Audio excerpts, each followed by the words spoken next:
बिस्मिल्लाहिर्रहमानिर्रहीम, अस्सलाम वालेकुम। आप देख रहे हैं हमारा फेसबुक और यूट्यूब चैनल और मैं मोहम्मद हारून चिनवारी हूँ।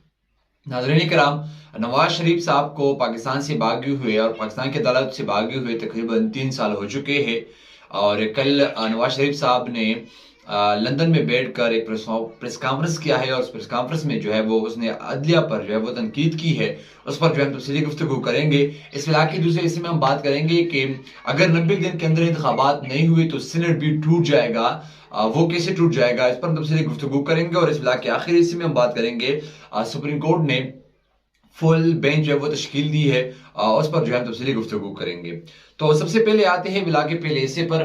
नाज़रीन कराम, कल मियां मोहम्मद नवाज शरीफ साहब ने लंदन में बैठकर एक प्रेस कॉन्फ्रेंस किया और उस प्रेस कॉन्फ्रेंस में जो है उसने अदलिया पर तनकीद कर दिया। ये वही नवाज शरीफ है जो आज से 3 साल पहले पाकिस्तान से भाग गए और पाकिस्तान की अदालतों से भाग गए, क्योंकि उन पर सारे केसेस थे, उन पर इंतहाई ज्यादा केसेस थी और उन केसेस का सामना वो नहीं कर सकता था, इसलिए वो पाकिस्तान से बीमारी का बहाना बनाकर भाग गया। लेकिन जब से पीडीएम की हुकूमत आई है, जब जब पाकिस्तान में पीडीएम हुकूमत की बात नहीं बनती तो फिर वो मियां नवाज शरीफ साहब से राबिता करते हैं और लेकिन वो अदालतों को मतलूब है, वो जो है वो इश्तिहाली है, वो मफरूर है, वो अदालतों से भागा हुआ है, जो मैंने पहले भी बताया आपसे। लेकिन अदालत अब वो उसको बुला रहा है लेकिन वो नहीं आता।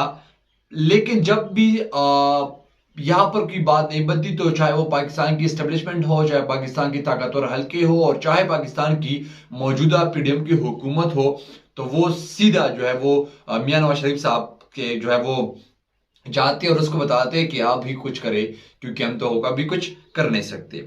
नवाज शरीफ साहब ने जो है वो कल अदालतों पर जो है वो एक बड़ा स्टेटमेंट दिया है और वो आज अदालतों को हुक्म दे रहा है।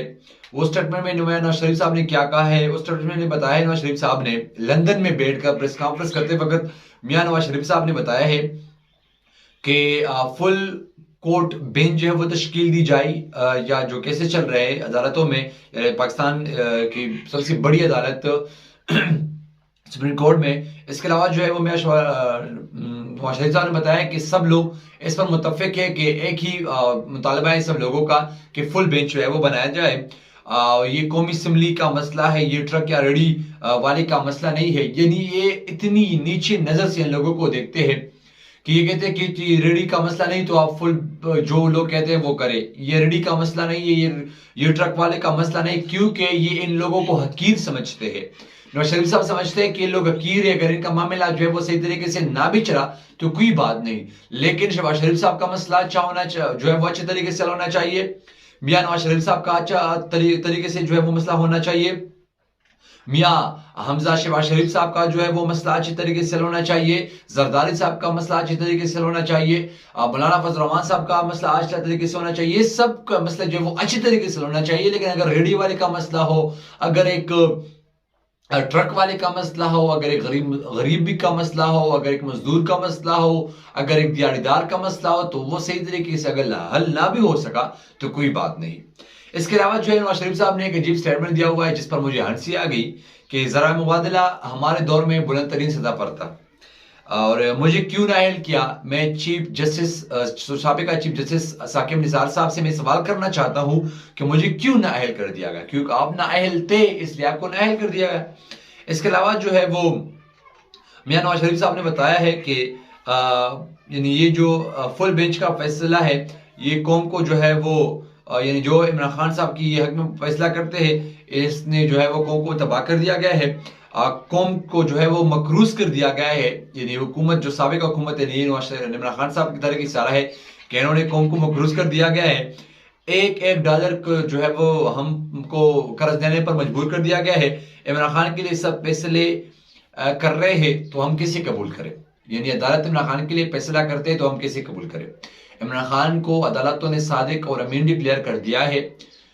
इमरान खान जब अदालत जाते हैं तो उसको जो है वो अदालत से रिलीफ मिलती है, क्योंकि आपकी हुकूमत जो केसेस डाल रही है या आपकी हुकूमत जो के खिलाफ पार्ची कर रही है ये सिर्फ सियासी मुकदमात है, ये सिर्फ झूठ पर मुबैना जो है मुकदमात है, इसलिए अदालतें जो है वो इसको बरी कर देते हैं। आप भी आए पाकिस्तान, आप भी अदालतों का सामना करें, आप भी अदालतों को फेस करें। अगर आप जो है वो चोर नहीं है, अगर आप ना अहल नहीं है, अगर आपने पाकिस्तान के साथ खयानत नहीं किया, अगर आपने पाकिस्तान के पैसे जो वो बाहर ममालिक में नहीं भेजे, तो अभी अदालतों से जो है वो सादी कमीन करार देगा आपको। लेकिन आपकी मजबूरी यही है कि आप तो सामना नहीं कर सकते यहां आकर पाकिस्तान के अदालतों का। और उन्होंने एक और बात भी कही है कि इमरान खान साहब जो है वो बुजदिल है। अब ये खुद लंदन में बैठकर प्रेस कॉन्फ्रेंस कर रहे हैं और इमरान खान साहब इतनी सख्त हालात का मुकाबला करके, अदालतों का मुकाबला करके, पाकिस्तान की ताकतवर के साथ मुकाबला करके, पाकिस्तान की मौजूदा हुकूमत के साथ मुकाबला करके, पाकिस्तान की पुलिस के साथ मुकाबला करके, पाकिस्तान की सब इदारों के साथ मुकाबला करके फिर भी जमाम पार्क में मौजूद है। वो प्रेस कॉन्फ्रेंस करते हैं जमाम पार्क में, वो कौम से खिताब करते हैं जमाम पार्क से, वो लोगों से मिलते हैं जमाम पार्क में, वो रात के वक्त या सुबह सहरी के वक्त जो है वो राउंड लगाते हैं अपने कारकुनों के जमाम पार्क के अंदर। तो फिर बुज़दिल वो नहीं, मेरे ख्याल में बुज़दिल आप हैं मियां साहब। इसके अलावा जो है वो पीटीआई के सीनियर रहनुमा बाबर अवान साहब ने एक स्टेटमेंट दिया हुआ है कि अगर 90 दिन के अंदर इंतखाबात नहीं हुए तो सेनेट पाकिस्तान जो है वो टूटेगा, क्योंकि सेनेट जो है वो सूबाई असेंबली से बनता है और जब सूबाई असेंबली में इंतखाबात 90 दिन के अंदर ना हो तो फिर जाहिर सी बात है सेनेट टूटेगा, लोग कहां से आएंगे। अगर सूबाई असेंबली से लोग मुंतखब ना करें लोगों को तो फिर सेनेट जो है वो अल्टीमेट टूट जाएगा। यानी एक ये भी बहरान भी आ सकता है पाकिस्तान के अंदर कि सेनेट फिर पाकिस्तान के अंदर टूट जाएगा। इसके अलावा जो है वो बाबर अवान साहब ने कहा है कि सब कुछ जो आजकल हो रहा है, गरीब अवाम आटे के लिए जो है वो मर रहे हैं, लोग आटे के लिए तरस रहे हैं, लोग आटे की कतारों में जो है वो सारा दिन खड़ा होकर उसको आटा नहीं मिल रहा, ये सब जो है वो खाकदार की गलत पॉलिसी की वजह से है। इसके अलावा जो है वो बाबर अवान साहब ने कहा है कि इलेक्शन कमीशन जो है वो फ्रॉडी है और ये लोग जो है वो इलेक्शन कमीशन का सामना नहीं कर सकते। और उन्होंने बताया कि आजकल जो ये लोग कहते हैं पीडीएम की हुकूमत की इमरजेंसी हालात है या हालात खराब है, तो ये बिल्कुल जो है वो नहीं है। ये जो जिया और मुशर्रफ का दौर का जो है वो ये मिसाल देते हैं, लेकिन इसको शायद पता नहीं कि जनरल जिया उल हक साहब के दौर में हादसा हुआ था, इसलिए जो आइन मुअत्तल था। इसके अलावा जो मुशर्रफ साहब के दौर में बेनजीर साहिबा की शहादत हुई थी, इसलिए इमरजेंसी नाफिज कर दी गई थी। इस दोनों हालात में फिर इलेक्शन ना हुए। अब जो है वो बाबर अवान साहब ने कहा है कि वकला ने फैसला कर दिया है कि आइन की बलादस्ती के लिए हम सब मुत्तहिद होंगे और आइन की बलादस्ती के लिए जो हम जदोजहद करेंगे, जब तक हमने आइन की बलादस्ती ना लाई हो तब तक जो है हमारी जो ये जदोजहद है वो जारी रहेगा। इसके अलावा जो है वो सुप्रीम कोर्ट ने इस्लामाबाद के अंदर जो अगले हफ्ते मुकदमात की समाअत है उसके लिए बेंच तश्कील दी गई है। बेंच जो है वो 15 जजेस पर मुश्तमिल बेंच है जो अगले हफ्ते जो है वो मुकदमात की समाअत करेंगे।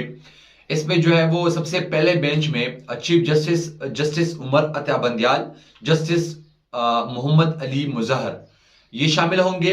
बेंच नंबर 2 में जो है वो जस्टिस काजी फाइज ईसा और जस्टिस जो है वो यहया आफरीदी शामिल होंगे। बेंच नंबर 3 में जस्टिस सरदार तारिक मसूद साहब शामिल होंगे। इसके अलावा जो है वो जस्टिस अमीनुद्दीन शामिल होंगे, जस्टिस अतर मिनुल्लाह शामिल होंगे। इसके अलावा जो है वो बेंच नंबर 4 में जस्टिस इजाजुल हसन शामिल होंगे, जस्टिस हसन अजहर रेजू शामिल होंगे।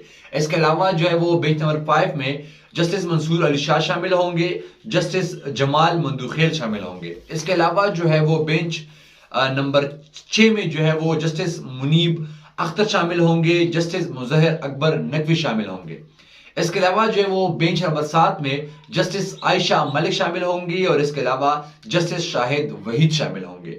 इसके अलावा जो सुप्रीम कोर्ट ने खुसूसी बेंच भी तश्कील दी गई है जिसमें बेंच नंबर 1 से चीफ जस्टिस इजाजुल हसन और जस्टिस मुनीब अख्तर शामिल होंगे। बेंच नंबर 4 से जस्टिस मोहम्मद अली मुजहर शामिल होंगे और जस्टिस आयशा मलिक शामिल होंगी। ये सब जो है वो बेंचेस बना दी गई है जिसमें 15 जजेस है जो इस्लामाबाद में सुप्रीम कोर्ट के अंदर मुकदमात की समाअत करेंगे। वो कैसे समाअत करेंगे अगले हफ्ते, उस पर जो हम अगले हफ्ते में बात करेंगे। लेकिन इससे पर अलावा जो है वो इलेक्शन कमीशन क्या फैसला करते हैं, पंजाब और केपी के अंदर इंतखाबात कब होने हैं, इस पर जो हम अगले ब्लॉग में गुफ्तगू करेंगे। अब तक के लिए इतना ही, अगला दीजिए इजाजत, अल्लाह।